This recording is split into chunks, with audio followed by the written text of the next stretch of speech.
Welcome to the Plain Faith Podcast, Episode 12.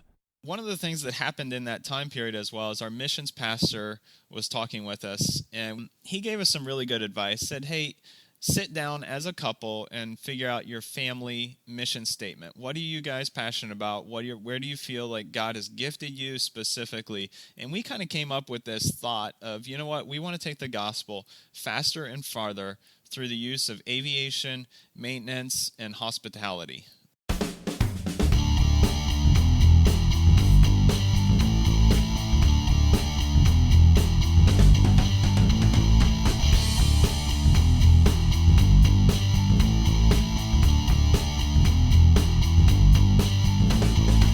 The Plain Faith Podcast is a podcast about missionary aviation and the stories of missionary aviators who have taken seriously Jesus' command to go and make disciples of all nations and are using airplanes to be His witnesses at the ends of the earth.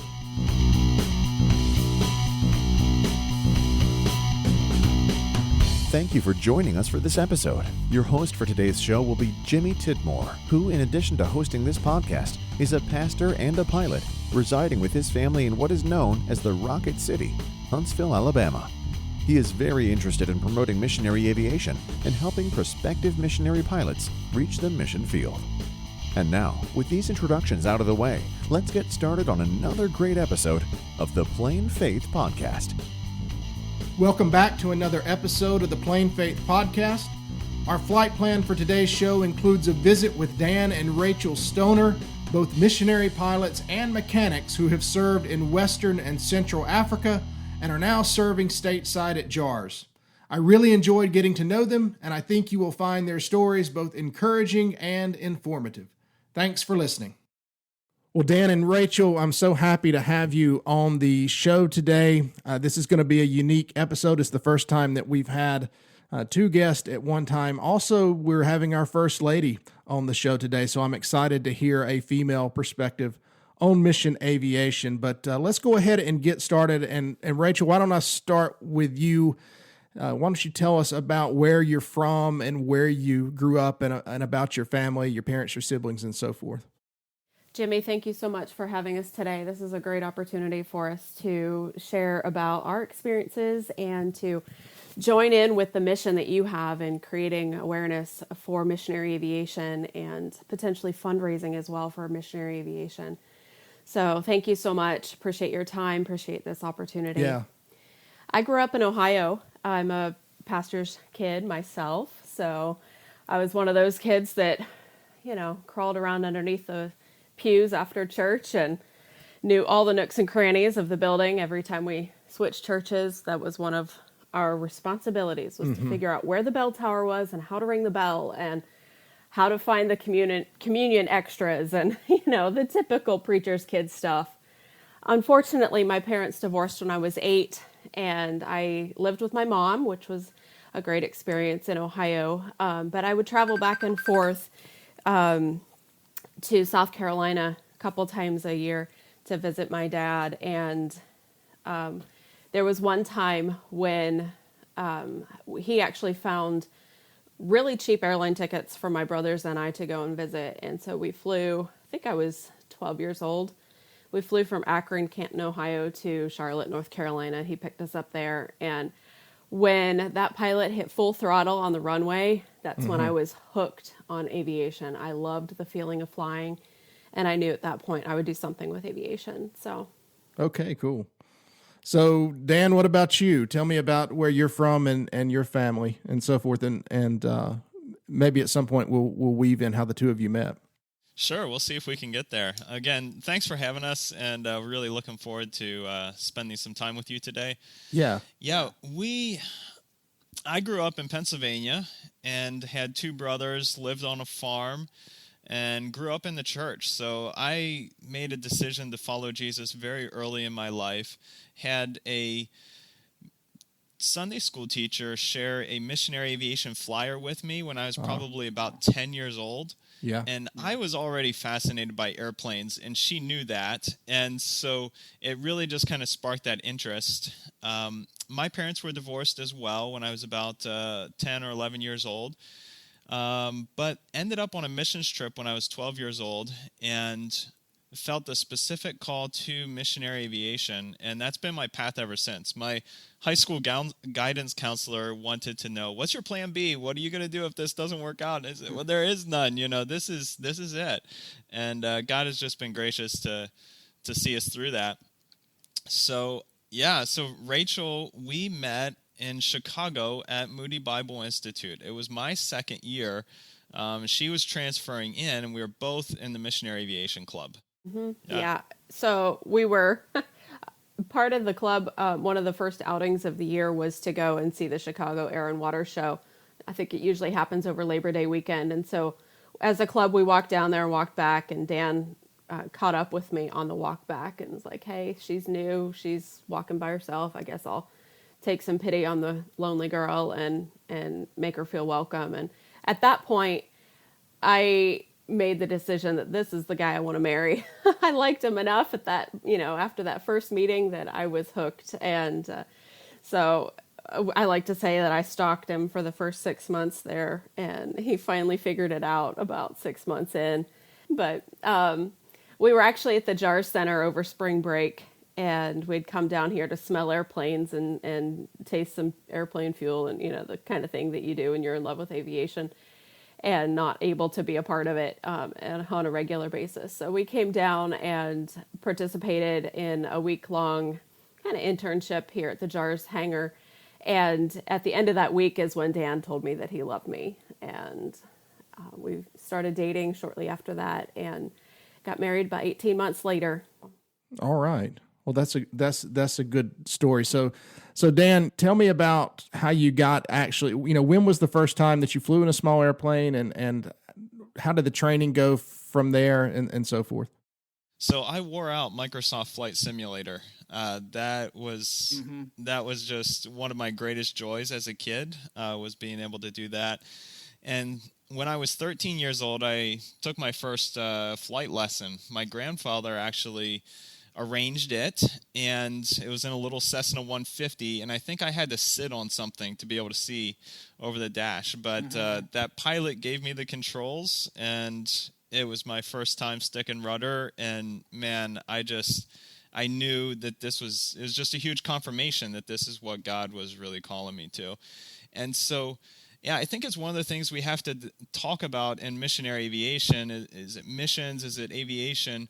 And it is the same, but I think as I've seen it develop over the years, there's some people that are like, well, yeah, I can take it or leave it on the flying end, but I definitely want to be involved in missions.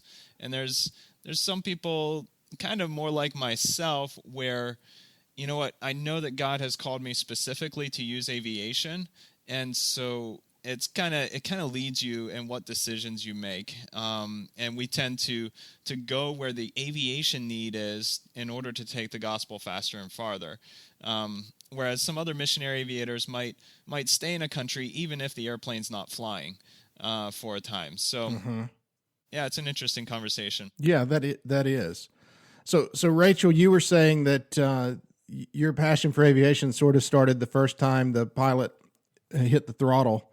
How did you get from this aviation stuff's really cool to I want to do this as I believe God is calling me to do this with my life? Yeah, my mom was actually quite influential, using the bedtime story hour every evening as my brothers and I would be tucked into bed. She'd read us missionary stories. And this is prior to my first flight in an airplane that I could remember. I think I flew when I was 18 months or 2 years old or something, and really have no recollection of that, though I do have a picture of it. And so Mom would read us missionary stories, and I would always be fascinated by them. And of course, the 5 missionaries in Ecuador that were killed, and just this whole wow, this is an adventure that I think I would like to be a part of. This sounds like something I could do. And so I flew to see my dad, and then the following summer I attended missions at the airport in Kidron, Ohio. And that's a weekend event, or at least it was back in the 90s when I was there. And I was so mad, and probably still have not forgiven my brother Jesse for winning the airplane ride. And I came back the very next year with my $20 in hand because I wanted a chance to ride on the airplane there that was, that was offered. And it was that event that really made me aware of the fact that there's this missions component and this aviation component that can be put together in a beautiful way. And it's something that maybe I should be doing. But I was, typical high schooler coming up on, freshman year of high school and looking at the careers that were out there. And I was convinced I was convinced that I would be an air traffic controller and a meteorologist. And I would double major and I would go to school for that purpose. And if I want to fly and I want to do that on the side, but the ATC and then meteorology, that'll be my job. So my cousin, she invited me to church camp, and I was 17. And in the middle of that church camp week, there was a call specifically to dedicate your life to full-time Christian service. And I heard the Lord specifically telling me, this is what you need to do. Come forward, commit yourself to me, and serve in missionary aviation for your career. So, of course, in obedience, I went forward and committed myself to that. And it was, of course, a surprise to friends and my guidance counselor in high school as well, that all of a sudden here I am switching it up and going into missionary aviation. So, so it was a step-by-step process for me. It wasn't all at once. It was the influence of mom, the influence of missions at the airport, the influence of church camp that kind of brought it all together. And honestly, there have been times that I've looked back at that calling specifically as confirmation that yes, I should stay the course. Those times when you're tempted to quit and you think this is too hard and I don't think I can keep going with this. And I look back specifically at that, and it's the Lord in a very comforting sort of way saying, I got you. This is what I've called you to. This is what I want you to do. Keep on going. Yeah, it's great to have that very clear experience where you can look back, because there's going to be times in any ministry where you're like, why am I doing this? And you need to be able to look back and recall that. So what a blessing for you to have that clear event in your life. All right. Well, Dan and Rachel, so you both ended up at Moody, and I'd be curious to know how God drew you there and to learn a little bit about your experience there and how your flight training eventually played out. That one's a long story. I guess I'll start and let Rachel fill in. So like I mentioned, it was just a direct path for me. I'm headed towards missionary aviation. I talked to a few representatives from different mission organizations, and Moody Aviation was highly recommended. And so that's where I applied, and that's where I went. And at that time, they did 2 years of Bible training and missionary training up in Chicago.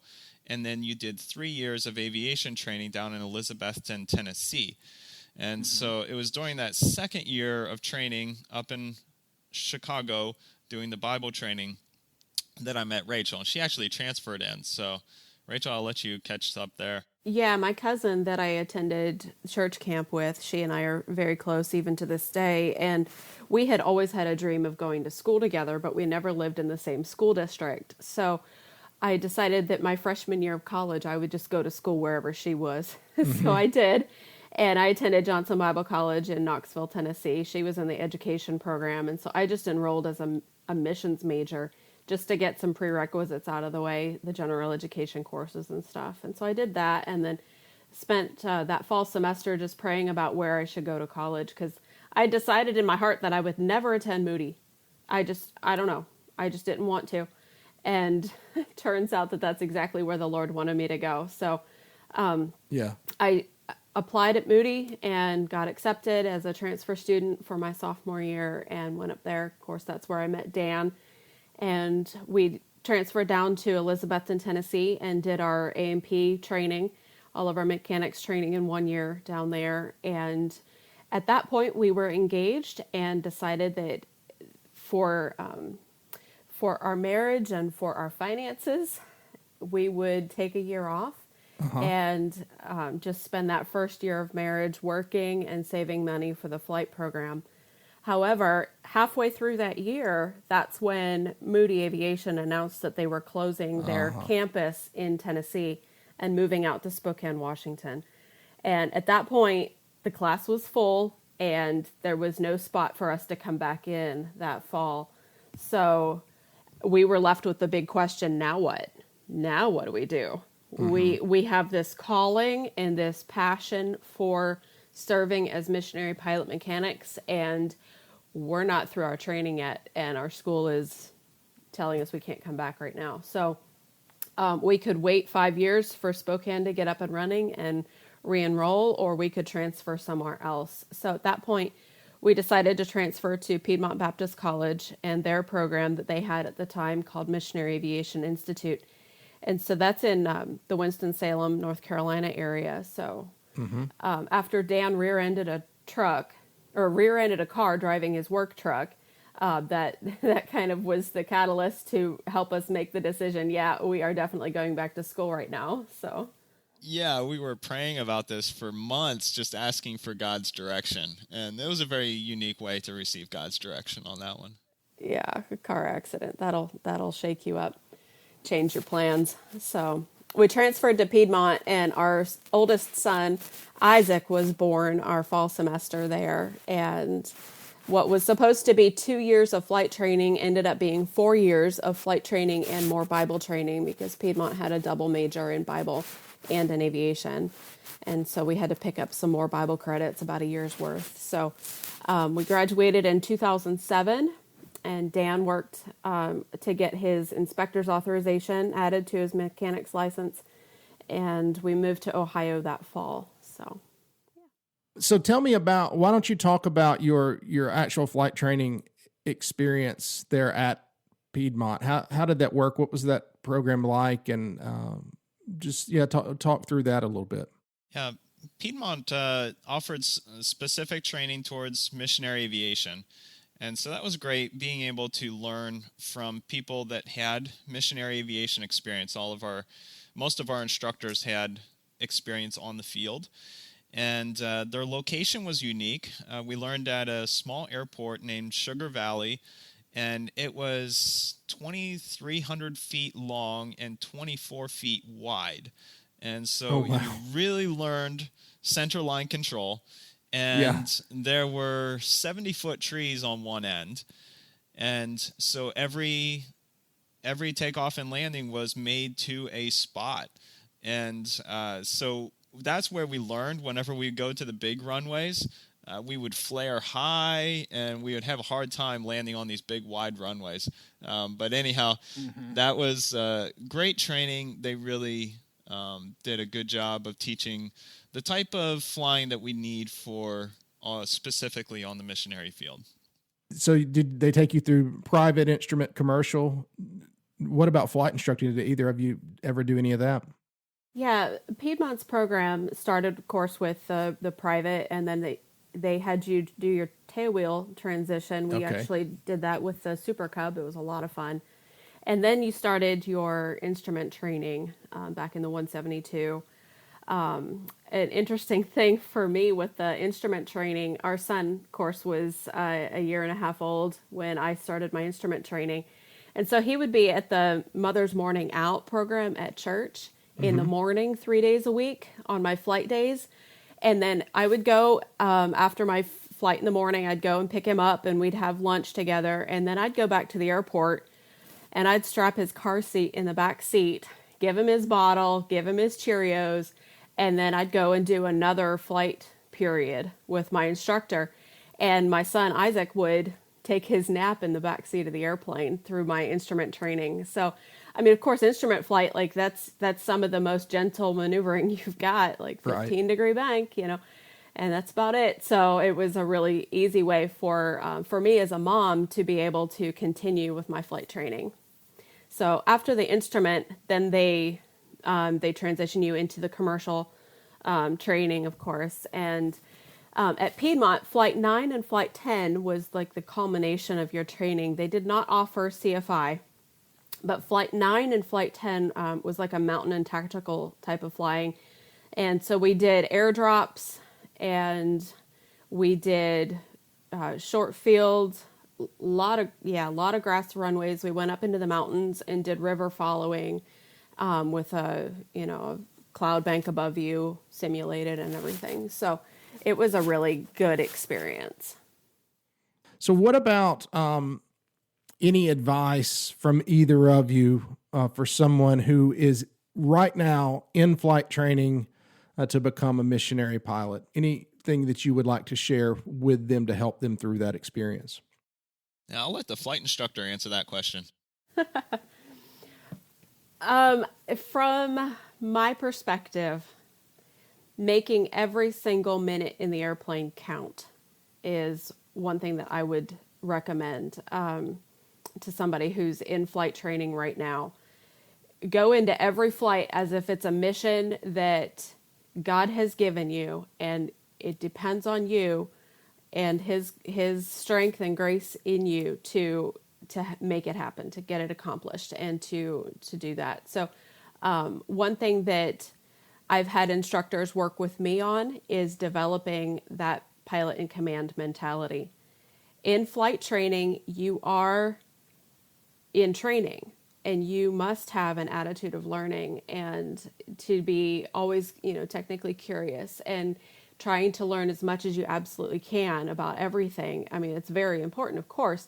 However, at some point you need to make that switch between I'm the student to I am the pilot, and I am going to do this, and it is my decision, and I have to make that choice. And the safety of the flight, the outcome of the flight is dependent upon me as the pilot. And so I would recommend to develop that pilot in command mentality early on is a very good thing to do, a critical thing to do at the beginning. All right, that's very good. And so now I've heard now that you did, one of you at least got your flight instructor certificate. So let's talk about that. Did you use that, Rachel, to kind of build your time? What was behind that? So no, I did not use it yet to build flight time. When I decided to do missionary aviation and I started working through the ratings, the certificates and all of that, I just assumed that I would go all the way to flight instructor at some point in my life. Piedmont did not offer that as an add-on when we were there, and so it wasn't an opportunity that I had right out of college, right at the end of our flight training. We were in one of those young family moments. When we graduated, Isaac was 3.5 years old. Dan was working as a mechanic. I was working selling Pampered Chef, just to make money to pay off our student loans that we had as a result of all of our flight training, with both of us with full bachelor degrees. And so it was just one of those periods of life where it's like, okay, we're just in survival mode, and we just need to make sure that there's bread on the table and not continue to always pursue these extras. But I just had this feeling in my heart that like I want to keep going with the CFI thing someday. It was a someday thing. Mm-hmm. So it actually took me about 3 years to accomplish the certificated flight instructor, and that was because we had more life come along. I would work on it for a while, and a friend of ours would give us the keys to his airplane and let us fly for free, and we would put the gas on his bill. I mean, he said that's what he wanted, and it was an amazing way for us to build some time, and I did. And I was working toward my flight instructor certificate, but it just didn't pan out, and it happened 2 or 3 times. And when we made the transition toward heading to Cameroon, the department in Cameroon said, hey, finish your flight instructor stuff before you come. It would be really helpful. So at that point, we said, all right, we've been working at this for 3 years. We'll study a little bit and a little bit of flying. That I just needed to get away from the family picture. And so I actually went to Florida and slept on a friend's floor for 3 weeks and did one of those little finish up schools down there. Right. Just somebody to push me through the end. So we did that. And then after our term in Cameroon, I came back And this past March, I finished my instrument rating on the flight instructor. So I'm CFII now. And honestly, I've only given about 10 hours of dual. That's about it. So I would love to continue to teach. I love that aspect of flight and teaching flight. Most of the dual that I've given so far has been to my son, Isaac. Yeah. And we probably should have started his logbook back when he was a year and a half old, but, we can actually count it now. So I've been working on my CFI for about 17 years. So I've had a couple of starts, and it's hard to get it finished. I will end up probably having to do what you did, to just go somewhere for a period of time to one of those places and finish it. I just cannot get it finished. I've passed both the written tests twice. Yeah. And decades apart even. Mm-hmm. And they're both expired now. Yeah, I'd have to do them again now. Yeah. It's a difficult one to get done. So.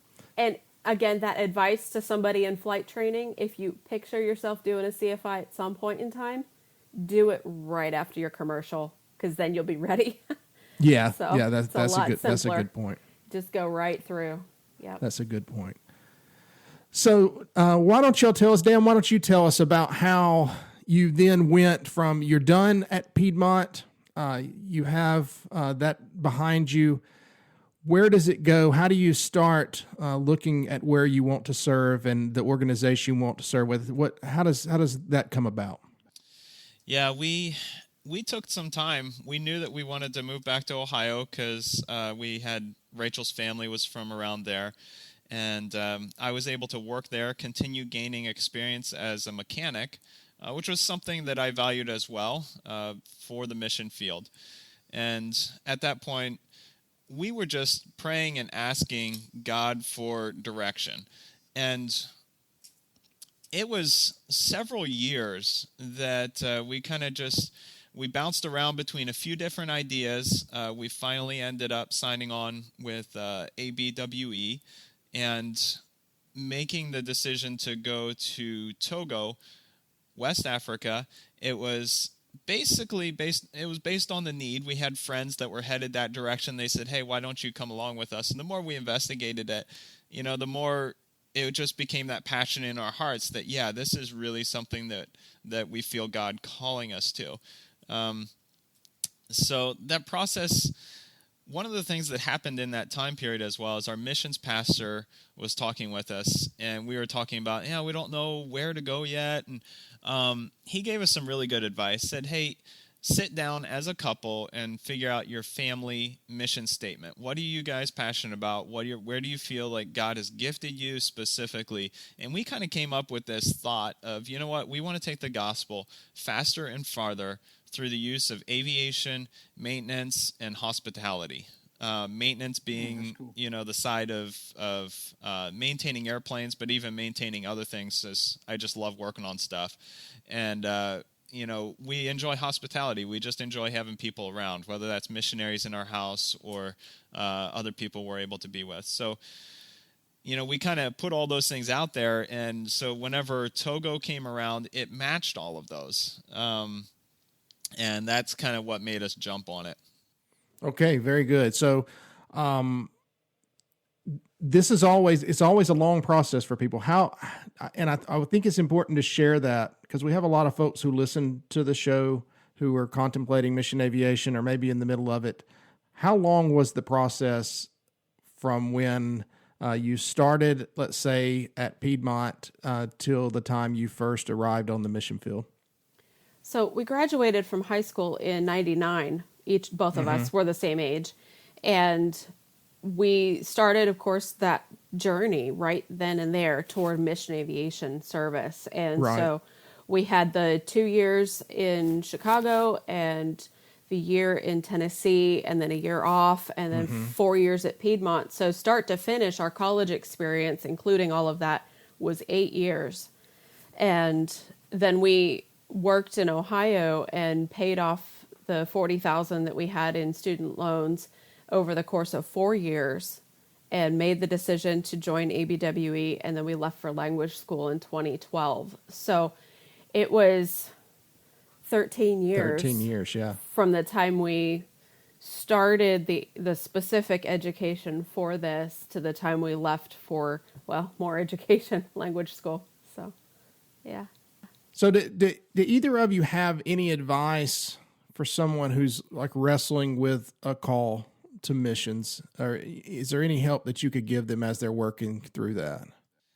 One of my favorite things to say is just, number one, try it.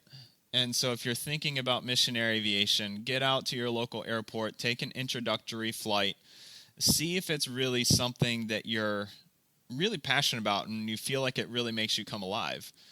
And then number two, assuming that you're still have some time to make your decision, give it some time. And if it's something that just doesn't go away, I know that's the way it was for me. A lot of people, would talk to me and I'd be so excited about missionary aviation when I was 12, 13, 14 years old. And I think some people were just waiting for that to change at some point, but, it just never went away. And I think that's a good indication of I couldn't let go of it because I couldn't think of doing anything else. I've heard several people say that, whether you're called to be a missionary doctor or a translator or whatever, if you can think of being something else, that's, well, just whenever the call is all consuming, that's where you really know you've got to follow that. All right. Well, I'd love to hear now about your time on the mission field, the places where you served, what that was like, and how it was different than back here and so forth. So either one of you who wants to jump in now and talk about that, I'd love to hear it. Sure. So like Rachel mentioned, we went off to language school, and after language school, we had a short detour back to the States. I had cancer, and we discovered that in language school, came back here for treatments. After about 5 months, I went into full remission, have been in full remission ever since. And so then in actually at the very end of 2014, we moved to Togo, West Africa, with the vision of getting an aviation program back up and running that was over there. And we were really looking forward to it. The airplane was based right next to a hospital in southern Togo. They were working on opening a new hospital up in northern Togo. We were going to connect those two hospitals. There was going to be church planting going on all throughout the country. We were looking at more opportunities of places to take the airplane. But it was just getting started, and we realized that the airplane was totally in need of more repairs than what could be done in Togo. So we ended up shipping it back to North Carolina and moving to JAARS along with the airplane in order to do the repairs to the airplane. So during that time period, we just had about 5 months in Togo, but really loved the people and the experiences there. Great tropical fruit and great interactions with nationals there in that local area. A lot of people were just very friendly and very open to what we were doing and interested in hearing our story, hearing the gospel story. And we were able to travel around and visit some of the churches that had been planted in those areas, meet with some of the pastors.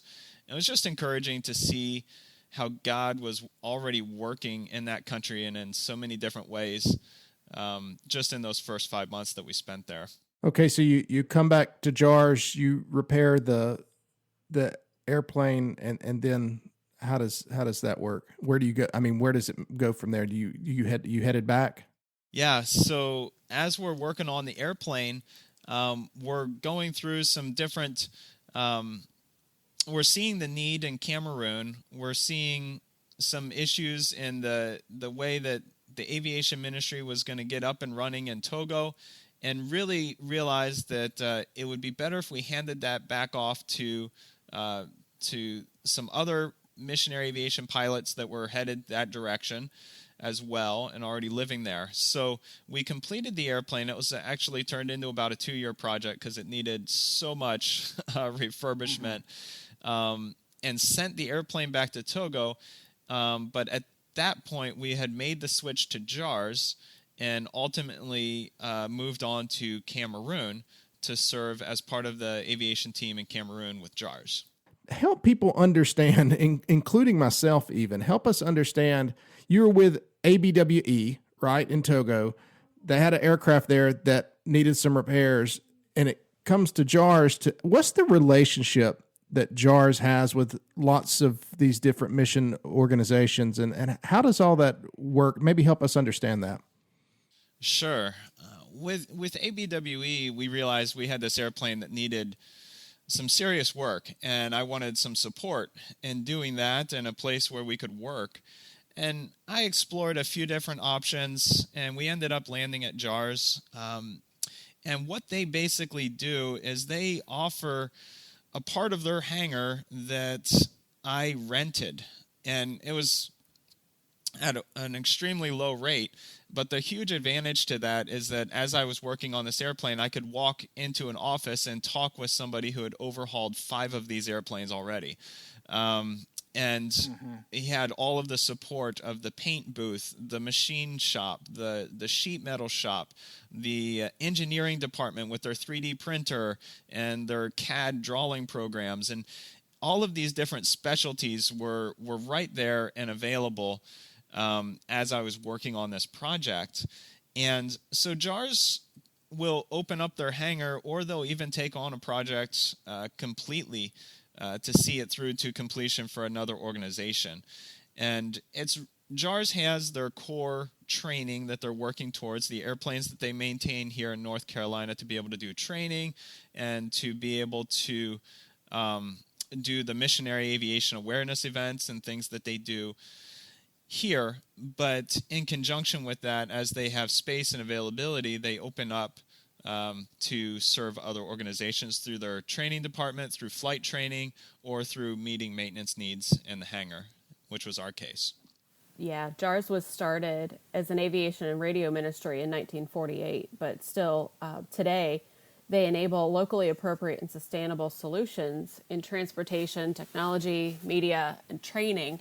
And they do that not just for JAARS or Wycliffe Bible translators, but they offer that service to a lot of other organizations such as AMARE and Asis de Socorro and ABWE and just other organizations that need that type of work done or support from the States and right here in Waxhaw, North Carolina. It's something that they can provide to continue to propel the gospel faster and farther and to see Bible translation be accomplished in every language that needs it. Okay. Well, thank you. That both of you help very much, at least my own understanding of that relationship that JAARS has with other mission organizations and how that works. So thanks a lot. So you come back from Togo, you work on the airplane, you get it repaired. During that time, you come home with JAARS and you head to Cameroon. So tell us about that transition and about your time serving there. That was a really fast transition, actually. Having been at 100% support with ABWE, we had about 90% of our partners just automatically transfer their giving to Wycliffe Bible translators. And so we actually had about 7 months from the time that we became Wycliffe members to the time we were on the field. It was incredibly fast. And we had the intercultural communications class that we took here at JAARS that was 4.5 weeks long.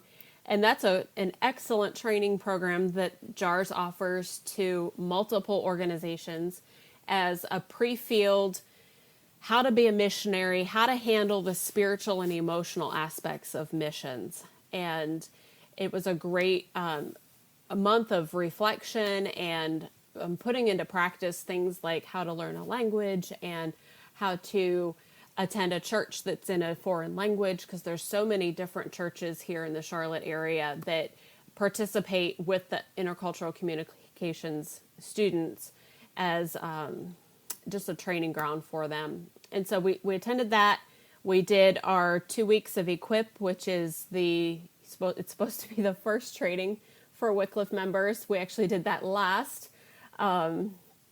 We took a 2-week trip to Togo to pack our belongings and ship them from Togo to Cameroon. And then I also finished my CFI during that time. And so that was a 3-week period of time in there as well. We had, I think, 3 weeks in Ohio for some more partnership development and to say goodbye to some family. And then we did our aviation recurrency flying, which was about 3 weeks long here at the JAARS Center. Both Dan and myself accomplished that. And then Dan went our very last week before we went to Cameroon. He attended the Rolls-Royce engine school, factory school up in Indianapolis. And so we did all that and then went to Cameroon, got there August 1st in 2017. All right. Very good. So, Dan, why don't you tell me a little bit about Cameroon and what it was like serving there and how that was sort of different than maybe Togo and certainly different from things back here that most of us are familiar with. Yeah, Cameroon was very exciting for us. Again, it was meeting that mission that our missions pastor really encouraged us to have defined in our own hearts. And so in Cameroon, just a little bit about that program, we have historically had 2 airplanes based at the central location in the capital of Yaoundé. And then we've had 1 airplane based up in the northwest region. It's a more mountainous region, and that airplane has served a hospital. And about 10 years ago, they switched out that airplane for a helicopter. And they flew a helicopter up there for several years. So whenever we got to Cameroon, it was really busy because they were actually retiring that the older R44 helicopter, and they were working on bringing in the R66 turbine helicopter to replace it.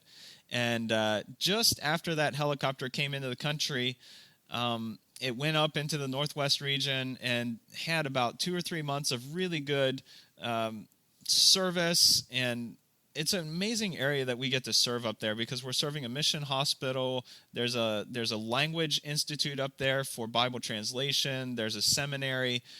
There's so much work going on in that region for the gospel.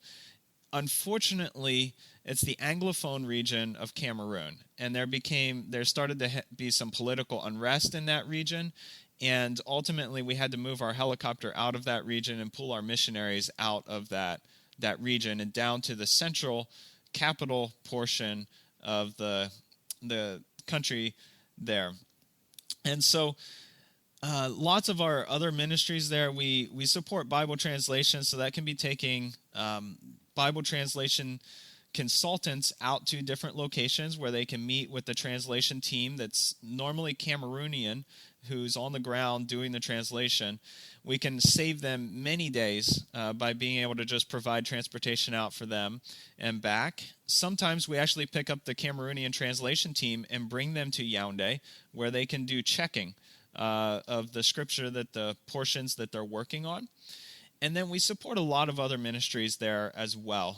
So there's discipleship ministries, medical ministries that we partner with, church planting ministries happening there.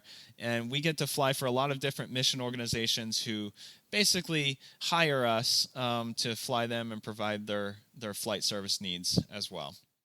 Okay, cool. And that kind of brings something else into my mind. Help us understand. When I think of JAARS, I think about a mission aviation organization that's about supporting Bible translation, right? And they have this relationship with Wycliffe as well. What is that relationship? And am I seeing that correct? That JAARS, while they fly for other reasons as well, their primary mission is Bible translation. Am I saying that right? Yeah, that's correct. Correct. William Cameron Townsend is the founder of the Summer Institute of Linguistics, now known as SIL, and Wycliffe Bible Translators, and JAARS. And he was selling Spanish Bibles in Guatemala, and he realized that many minority language groups in that country did not understand Spanish. And he saw that the solution was to learn the language that they speak and to translate Scripture into that language so that they can understand God's Word. And so in 1942, Townsend founded Wycliffe Bible Translators, which is an organization that sends missionaries from the U.S. and basically loans them to SIL overseas. And the purpose is to see scripture translation in progress for every language still needing one, so that all peoples will have the opportunity to know Christ and have access to God's word. And then in 1948, that's when he founded JAARS as a solution for the transportation needs that the missionaries translating scripture experienced when they were on the field. So it's sometimes it's confusing to hear three different organizational names thrown around all the time, but the purpose and the drive behind it is one and the same. So depending on where we are, whether we're overseas or we're here in the U.S. or what, sometimes we can have a little bit of amnesia, forgetting exactly like what name we should go by. But Wycliffe Bible Translators, SIL, JAARS, we're in one family of organizations, and we want to see that Bible translated for everyone. Okay, that was outstanding. I appreciate that explanation. So one thing that I think people would be curious about is, how does it work for you both to serve as missionary pilots and mechanics at the same time on the same field? That is sort of unique in the mission aviation world. So I'd love to hear what you'd have to say about that, or give some examples of how that happens. Yeah, one of my favorite stories from our time in Cameroon is there was a medical evacuation that I coordinated, where I flew out and picked up a gentleman and brought him back to Cameroon so that he would be able to get some medical treatment he needed. And then whenever it came time to get him back to Central Africa Republic, his home, it was going to be a huge day if I was going to try to do that on my own. And so we coordinated it. And Rachel was up and out of the house when it was still dark. She did pre-flight on the airplane and flew up to the hospital location where this gentleman was. She was still flying with an instructor pilot at that point. But she picked Blaze and his wife Yvette up from the hospital and flew them from the northwest region of Cameroon down into central Cameroon to the capital, where I was waiting. And so that morning I had taken care of getting the kids to school and had checked in at the airport around 10 o'clock. And so we switched crew right before lunchtime. And I got into the airplane, flew Blaze and Yvette back into the Central Africa Republic. It's about a 4.5-hour flight. Had to make a stop at the international airport to do the customs paperwork and everything. And so as I was tying up the airplane there in the Central Africa Republic and watching the sun go down, I was realizing, wow, this is amazing. You know, if I would have done it on my own, I would have actually had a required crew rest the next morning. I wouldn't have been able to fly back that day. But as it was, I was still pretty fresh. I was able to just go grab a night of sleep and hop in the airplane the next morning and get right back to the capital. Yeah, and sometimes it's Dan still at the hangar tying up some loose ends on maintenance or finishing the post-flight of a flight after a flight, and then I'd be home doing flight following for another pilot. Or I specifically remember that flight out to the CAR when Dan went and picked up Blaze. We had been waiting for clearance from Blaze's doctor in the CAR for him to actually be medically ready for the flight.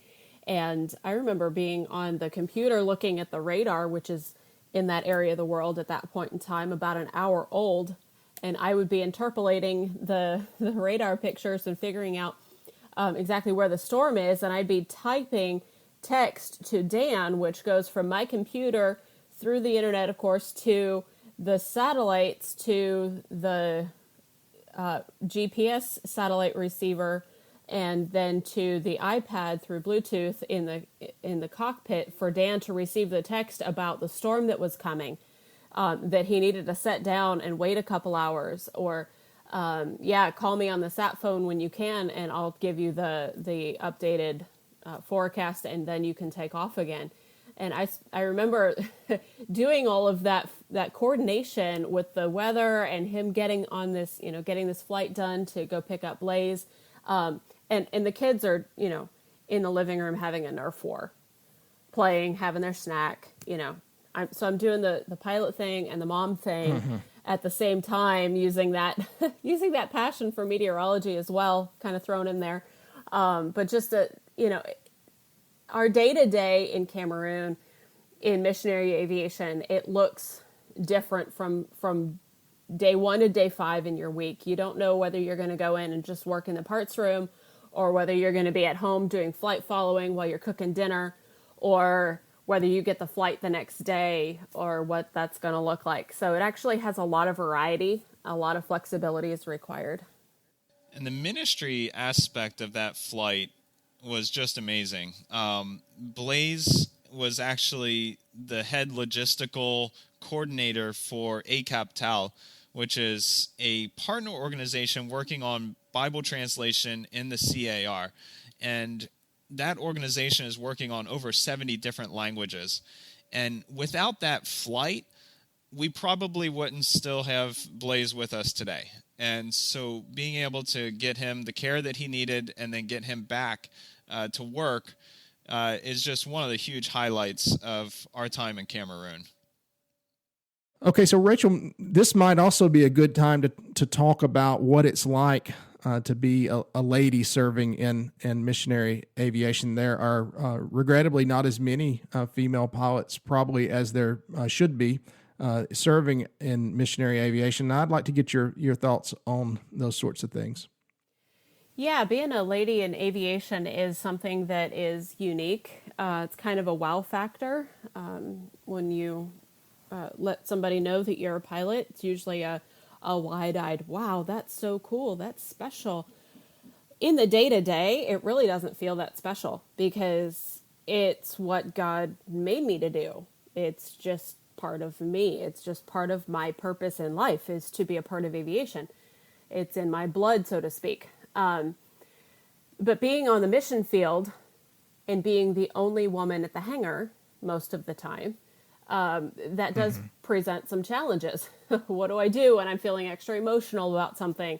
Thankfully, my husband is also part of the team, and that makes it a little easier for me than maybe some.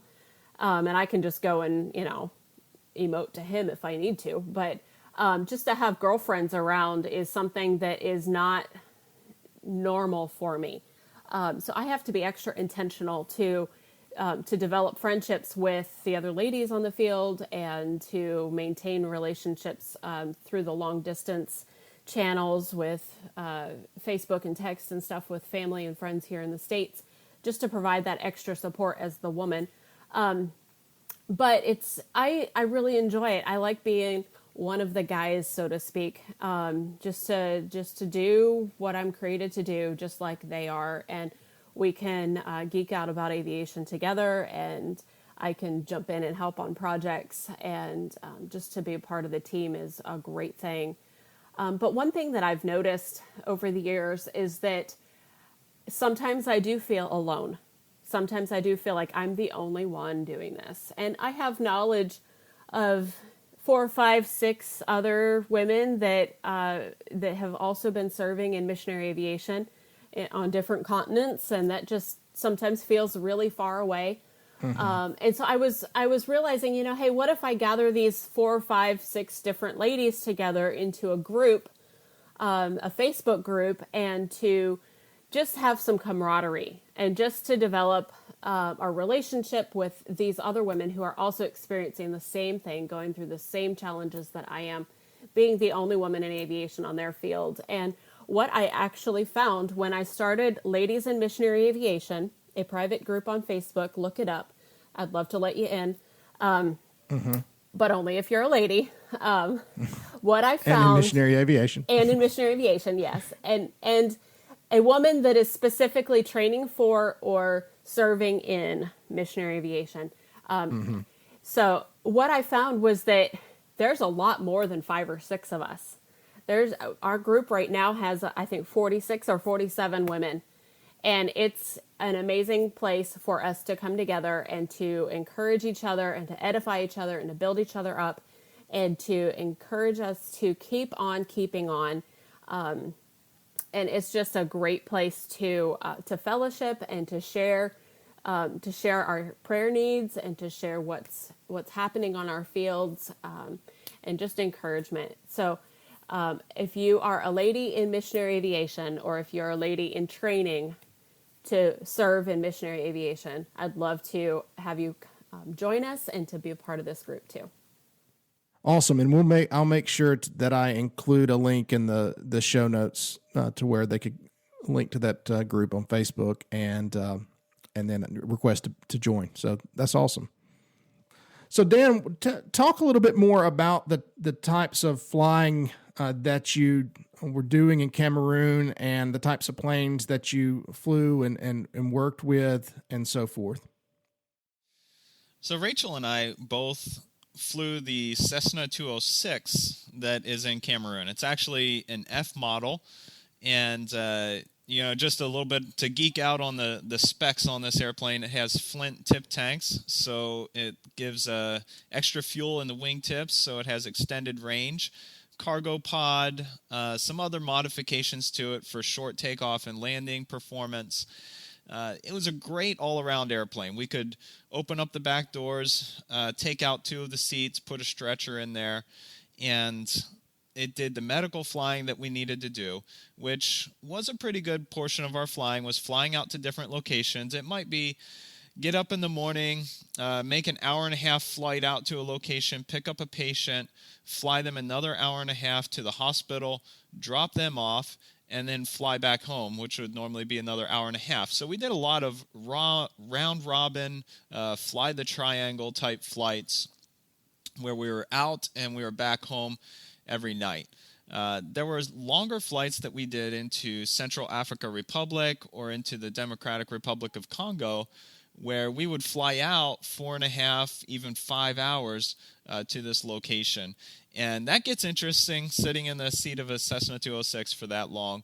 But you just really have to manage some things and keep your mind entertained along the way.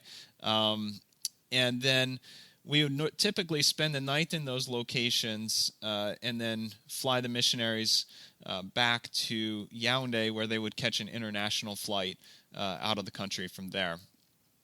So that was our Cessna 206. There were other airplanes that we had in Cameroon. There's a Cessna 207, which is the stretched version of the 206. So it has 8 seats in it instead of the 6 seats that are in the 206. And on the 207, we had the Soloi conversion. So we had a Rolls-Royce turbine engine on the front of the 207. And that gave the airplane really good short field performance in and out of high-altitude airstrips up in that northwest mountainous region.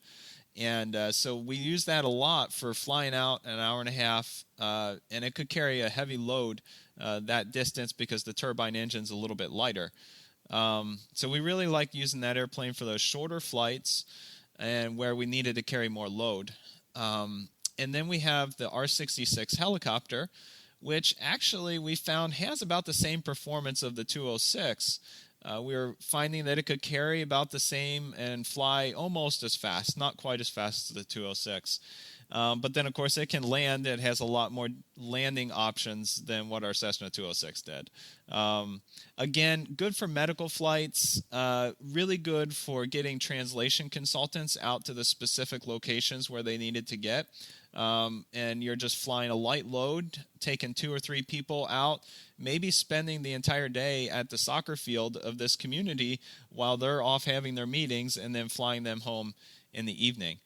Lots of that type of flying that we did with the helicopter. So what would you say is the most exciting part about serving as a missionary pilot? I loved meeting people in their place of need. And I think a lot of missionary pilots have that service gift deep down in them that just drives the whole thing. And so being able to pick someone up that's medically in need. Literally, we had a missionary who got bit by a tick and got the African tick bite fever and would have died if we didn't go out and pick him up and get him out of the country. There's the opportunity to meet people in their spiritual need as well. And that's just super exciting to be able to see the Bible translations happening while we're there in Cameroon, and seeing the excitement of people literally crying at just being able to hold God's word in their hands in a language that they understand. Those experiences are just huge for us. Curious what both of you would have to say about the difficulties of being a missionary pilot overseas. Some of the difficulties that we face in missionary aviation overseas are regulatory. Some of it is the difficulty that we experience dealing with the different regulations that the country that we're serving in imposes upon aviation or imposes upon the foreigner in the country. I know that we are experiencing that right now in Cameroon with just some regulations that have changed in the last year. We were looking at trying to get a waiver, and without going into all those details, the waiver was denied. And what that means is we cannot fly as many different organizations and as many different people as we would like to be. And so that's cut the flight schedule dramatically. The fixed wing aircraft, the 206 specifically that Dan and I fly, that might have like a flight or two every month right now, which is not a whole lot. And so that is one of the hard things, is when you want to be flying and you want to be doing this thing that God has gifted you in, and you have trained for, and you have paid hundreds of thousands of dollars in student bills in order to be allowed to go and do this. And then all of a sudden, no, the schedule's changed and you can't. That's tough. There's a lot of questions that can come with that.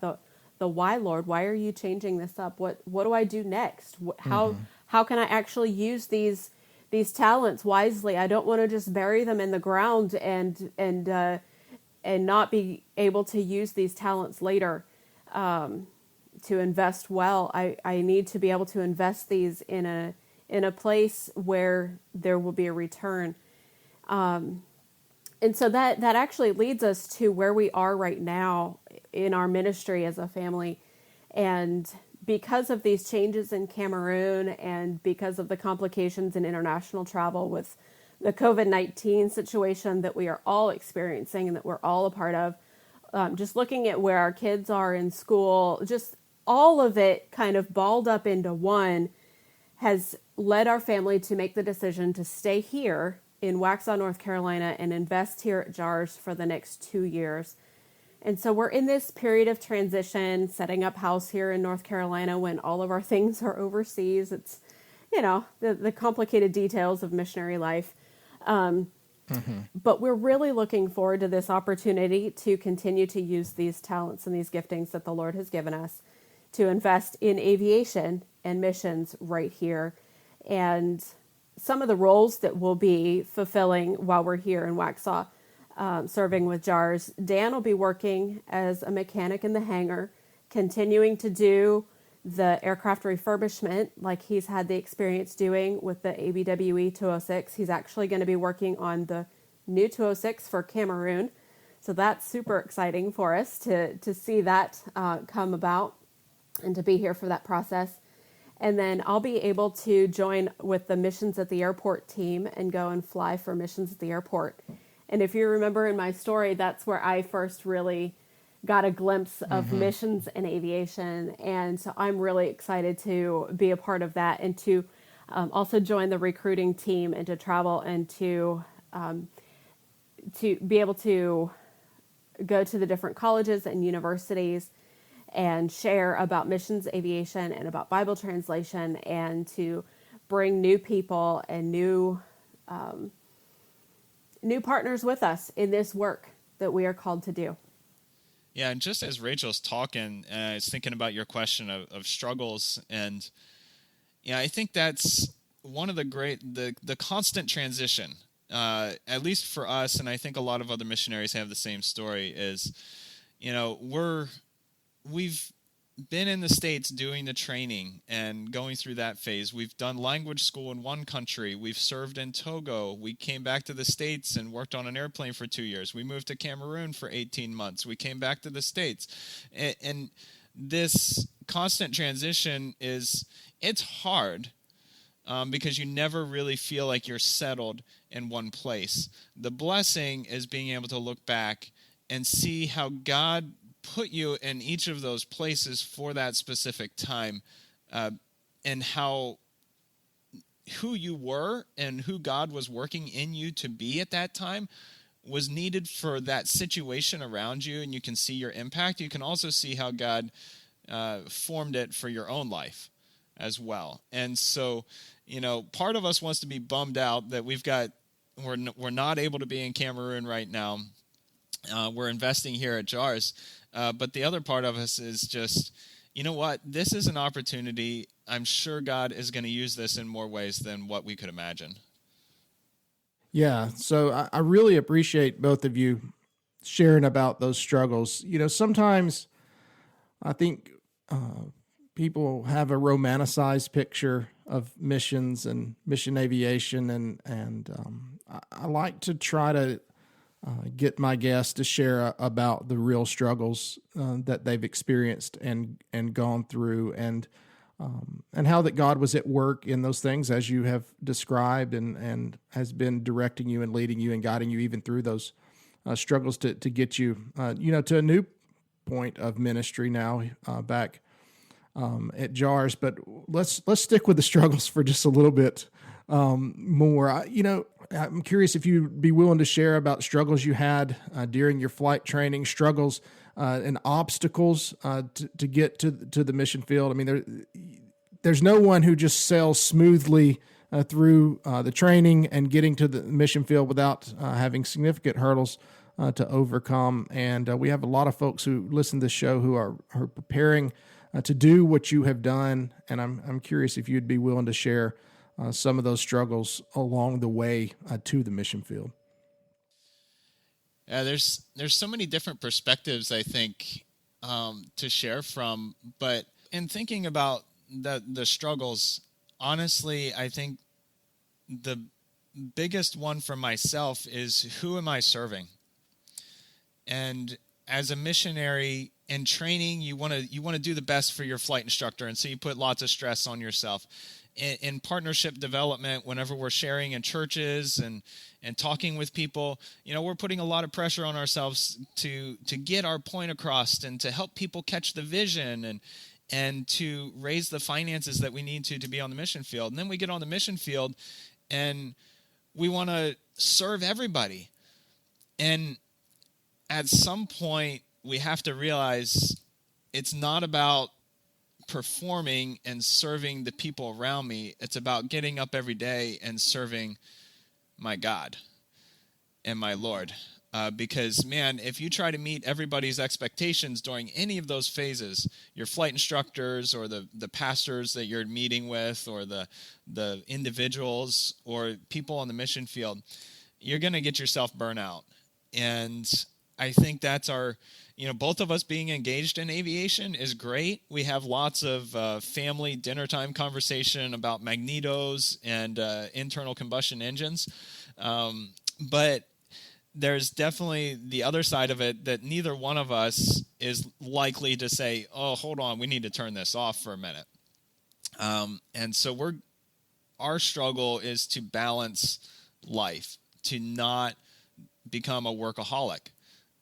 Who just, again, wants to serve and wants to do all these good things, but really tapering that back and saying, I really need to focus on my family right now, or just not doing as much so that I can be more effective in what I do.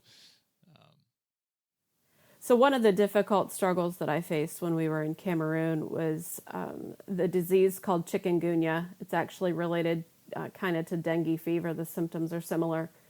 It's a mosquito-borne illness transmitted by daytime biting mosquitoes. Don't be afraid of just the ones that bite you at night with malaria, but the ones that bite you by day, they hurt too. But I had never heard of it till I had it. It's a disease that gives you a fever for about a week with bone-breaking pain, followed by a rash that can last a few days to a week or so, and then arthritis for an indefinite amount of time. You don't know when it'll actually be done. And I actually have the arthritis in an acute way for about 3.5 months, and I feel like I still have some lingering effects from that, just with pain in some of my joints. And just about the time when I felt like I was getting over chikungunya, we had been there almost 4 months in Cameroon, and I contracted an infection in my abdomen. I won't go into those details, but they put me on antibiotics for 3 months that made me feel terrible. It's where the cure is worse than the pain of the disease, you know. And so I ended up pretty incapacitated for the first 6 to 7 months that we were there in Cameroon. I, of course, had grown quite weak because I wasn't unable to exercise, and with the antibiotics, I didn't really want to eat, but eating was the only solution to the nausea, and it was a very, very miserable time. And I specifically remember being really, really down in December, and I love December. Usually, like, it's a fun Christmas season, holiday time, family stuff, you know. But this month in Cameroon, I just was miserably a mess. I probably had some form of depression or something like that, just because of all of the pain that I had been going through.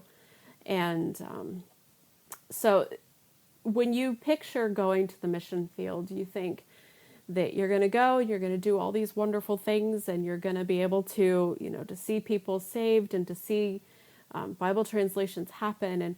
And that stuff is true, but the rosy picture usually leaves out the difficulties and the suffering and the hardship that the missionaries themselves go through to be there, to live in some place that you're not accustomed to live somewhere that you're not used to, dealing with difficult utility issues, and you don't have access to the medicines that you normally would, and it's just a lot of work to keep yourself mentally and emotionally healthy through those tough times. And what I found is that through it all, there were times that I was angry with God. And I was very frustrated that I had to be living over there, doing that kind of stuff, and not being able to minister, to not be able to, I couldn't fly. I could barely walk. And so I wasn't able to actually engage in the work that I thought I was going to do. And it's kind of like, well, what's the point? Why am I even here? Why should I live in a place that's hard to live, and go through this kind of stuff and actually have no lasting, I don't see any fruit from this. I don't see any reason.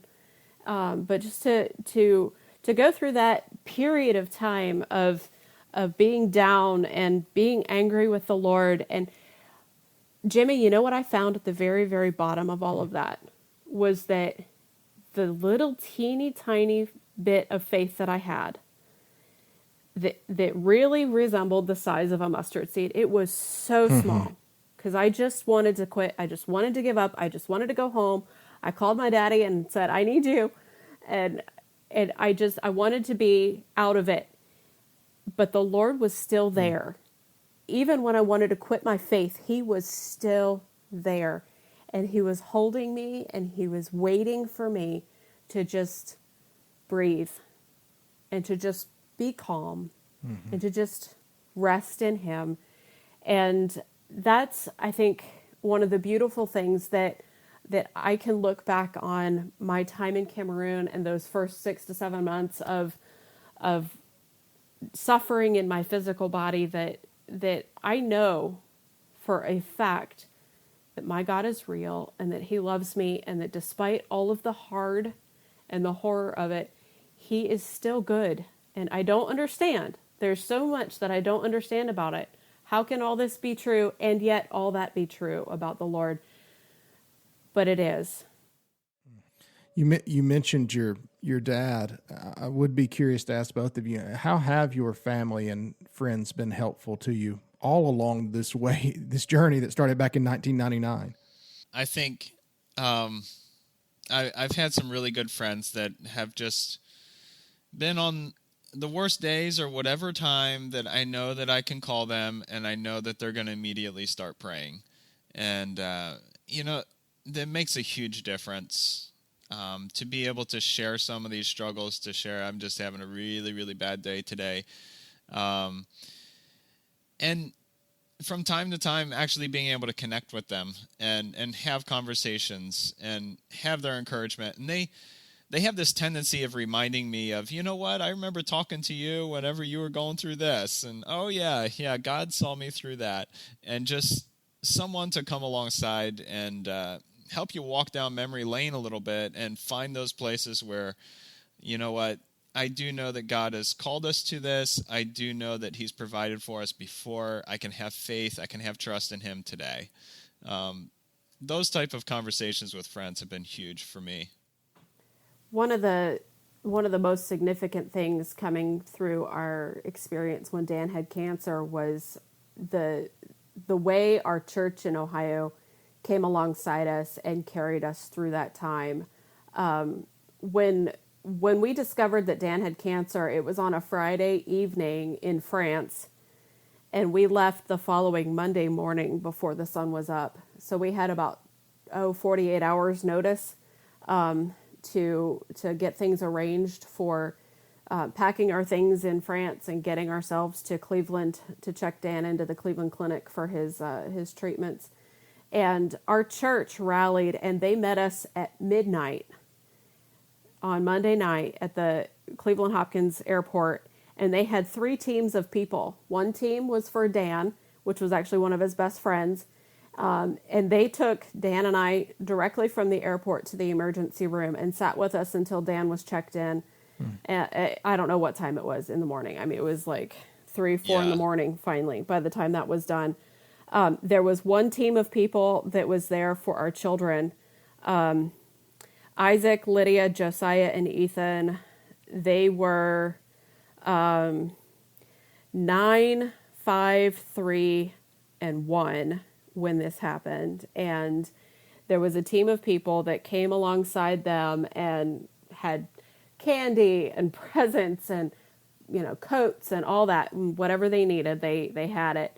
And they took care of our kids for a solid month until Dan and I were established in a house and ready to have the kids back with us. And then there was a team of people there for the 19 bags plus all the other stuff that we had with us, just to haul our luggage from the airport back to where we were staying. And so just the way the church came around us was amazing. I mean, I didn't cook a meal for probably 3 months. They just kept bringing food. Yeah. I finally said, look, I really like cooking. Remember I sold Pampered Chef? Like, I really enjoy it. Thank you. I want to cook again. But just the way they came alongside us was incredible. And yeah, we have, family and friends and our partners, our faithful financial partners that have stuck with us through all the ups and downs and changes and transitions that we've been through. It's just an amazing thing. I appreciate you sharing all of that. It does give a real picture. And I appreciate, you even get into the spiritual side of things. People tend to have these ideas that if you're a missionary or you're a pastor, your spiritual struggles are over. And it's just good to show that no, we're normal people and those sorts of struggles still happen and they still take place. And the things that are going on in life do affect us and affect our faith. I think it's good that you shared that, and I appreciate it. I wonder if there's someone for either of you, each of you, that you would consider that's been just a faithful advisor or mentor to you along the way.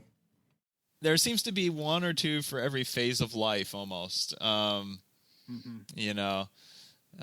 I definitely, I have my best friend back in Ohio that's been my accountability partner. He's been the one that I run everything by whenever I need a sounding board or just somebody to vent at. He's been there through it all. And so, it's just walking life together. I really appreciate him. Yeah, for me, I think my number one shout out would be to my cousin Sarah that, she and I have done life together since I was born. She's just 10 months older than I, and we went to church camp together. We went to college together. We've been pregnant at the same time. She's the person that I call for help, for advice, for that. Is this crazy? What's this? What do you think the Lord's telling me here? That kind of thing. So there's a whole long list of other women that are also very influential too. I can't list everybody, but I'd say Sarah's probably the number one. Yeah. Well, are there any final stories that you would like to share about your time on the mission field? In Cameroon, we have a few people that work for us, and my friend Rebecca actually is our house helper. And when she comes and works at my house, it's just such a blessing. It's a mutual blessing. It's a blessing for me to have her be there so that I can go and do my ministry at the airport. But it's also a blessing for her to be there, to that I'm able to provide for her family in a way that enables her then to minister at her church. She's one of the worship leaders, and she loves hearing what's going on at the airport. And she says, this is an amazing thing. Like, I get to be here and work for you so that you can go and do that. And I say the same thing. And I say, Rebecca, if you have an emergency with somebody in your church that you need to go and take care of, just drop what you're doing at my house, go take care of that, and come back. Because I know that you're doing ministry too. This is an important thing. And so it's just a really neat relationship that we have. And I'd say, I love flying. I love mission aviation. I love all of that. But I'd say my number one biggest, saddest thing about not going back to Cameroon right now, these next 2 years, is to not be able to do life with her and to continue to have that beautiful working relationship there. So do you have any final suggestions or advice or encouragement for prospective missionary pilots? I think as you're looking at doing missionary aviation, don't be afraid to reach out to aviation organizations. I know there's people at JAARS. We personally would love to talk with you. And specifically on the training track, there are so many different training options out there for missionary aviators now. We would love to just hear where you are, what might work best for you, and be able to work through those questions. And just don't be afraid to reach out and contact, even if you're just thinking about it. We would love to talk.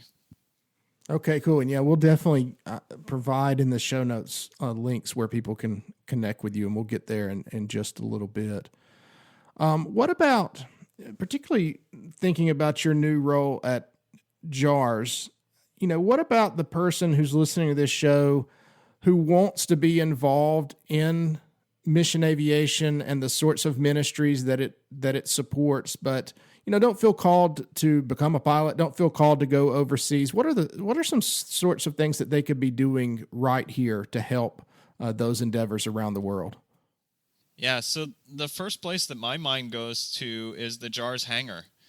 We have a huge need. We've got an airplane sitting there right now. It's a Cessna 206. It's completely torn apart, and they're getting ready to refurbish it and send it off to Cameroon to be part of the ministry that we're going to be part of in the future. So just if you have A&P skills and you don't even have to go the pilot route, a maintenance specialist here at JAARS in North Carolina would be a huge benefit. I know some people who have gotten discouraged before and given up on doing missionary aviation, maybe because of a health issue that would prevent them from going overseas or something like that. And I would just say there is such a need here, and there's a list of other organizations as well of where you can go, you can use the aviation maintenance experience that you have to be able to serve, even if it's for a short time. We have snowbirds who come down to North Carolina during the winter, and they work on airplanes for JAARS, and then they go back up to Wisconsin during the summertime. So there's so many different ways that we can leverage that volunteer or even that full-time position. JAARS definitely would love to have more help here at the hangar. I'd say management is another big need that is, I would say, organization-wide in missionary aviation. People that actually have skills and training in management. It's a critical need for people to step into that role here in the States, but also overseas. A lot of times, the person who's tasked with being the aviation manager, a lot of times it's just whoever's available or whoever's willing or whoever has more time or whoever's breathing.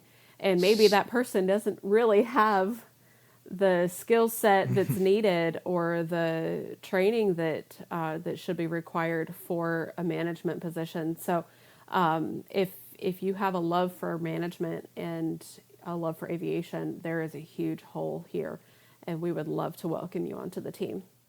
Was there anything else that I haven't asked you about today that you'd like to add?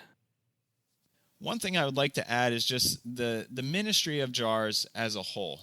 They're looking to see God's word translated and applied and made available to people around the world so that they can have a relationship with Christ. And sometimes that's somebody who knows how to work on boats and can come here and be a part of the maritime transportation division, overhauling boats to send overseas, or four-wheel drive vehicles or motorcycles. Sometimes that's somebody working in the media department who is designing apps that help people do audio recordings of scripture even before they get to the actual translation process.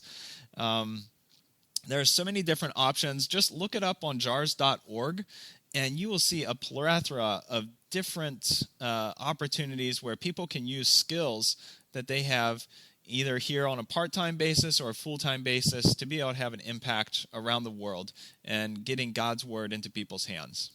All right. Well, that's very good. I appreciate both of you sharing about that. A lot of people listen to this show, they have a passion for mission aviation, would like to be involved with it in some way, and you've definitely both laid out some ways that people can get involved right here in a way that doesn't require them to go overseas and may not even require them to have some sort of special training, just a heart to do this sort of ministry. So thank you.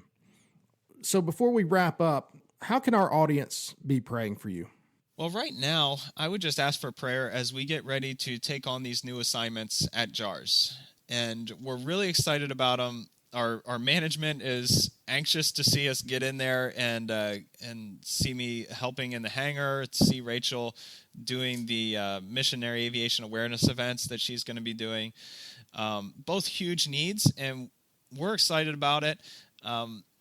Living here in the States, our budget has changed a little bit, and we need to reach 100% of our ministry budget before we are able to engage in these new roles. And so we're in a phase right now where we're looking for about 40 partners over the next month and a half. Our target date is August 1st to be at 100% so we can fully engage in these roles. And so just pray with us about that, and pray that God would just open those doors and bring the right people to be part of our team. I pray for our children as they transition into new school setting for the next 2 years. Our oldest is going to continue to do homeschooling, and he'll graduate high school through that method, but the other three are looking at enrollment in the public schools here. So pray for them that they would be salt and light in their new environment. Well, how could people connect with you on social media or elsewhere to learn more about you, the ministry that you're doing, and maybe even become a financial supporter of you? We are on Facebook as Dan-Rachael Stoner, and you could look us up that way. Send us a private message, and we'd love to become friends with you. We do post a lot of ministry things on ministry updates that way. But we also have a website. It's www.fasterandfarther.com. And we have our archived newsletters. We've got some videos and pictures and stuff on there. And there's a tab where you can click join us to be a part of our team of financial partners with our Wycliffe ministry. We'd love to have you. Well, Dan and Rachel, it's been really good talking with you, getting personally to get to know you and to hear your story. And I know that people who listen to this show will be encouraged by it as well. I do hope that maybe one day we can meet in person. I'm hoping that JAARS Day goes forward this year. And I'd really like to come, and maybe that'd be a place where we could meet in person and get to know each other even better. I do hope that we could stay in touch and remain friends as a result of the show. So thank you so much for your willingness to come on. God's blessings upon you and your ministry and the work that you're now doing at JAARS. And I know that our audience will be praying for you and your family. Thank you, Jimmy. Thank you for this opportunity to get to know each other and to chat and to share about mission aviation and what we get to do in that great endeavor. Yeah, and you can look forward to some barbecue if you make it up here for a missions day. One of those JAARS days. We'll look forward to it. I look forward to barbecue regardless. But no, I do hope I can make it. Well, all right. Well, thank you so much. God's blessings upon you and your family, and I hope we can talk again soon, okay? All right. Thanks, Jimmy. Thank you.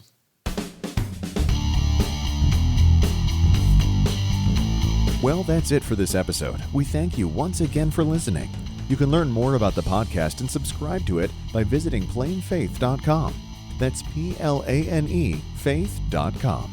You will also find links there to connect with us on Facebook, Twitter, and Instagram. If you are interested in becoming a patron of the show, you can do that as well by visiting patreon.com/plainfaith. And of course, Jimmy would love to hear from you personally.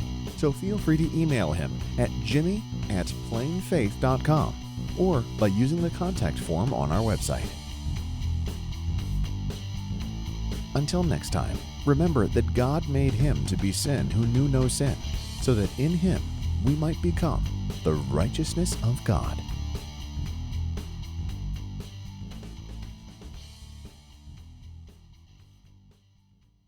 The intro and outro music for the Plain Faith podcast is a song called Chipper by Kevin MacLeod. You can find his work at incompetech.com.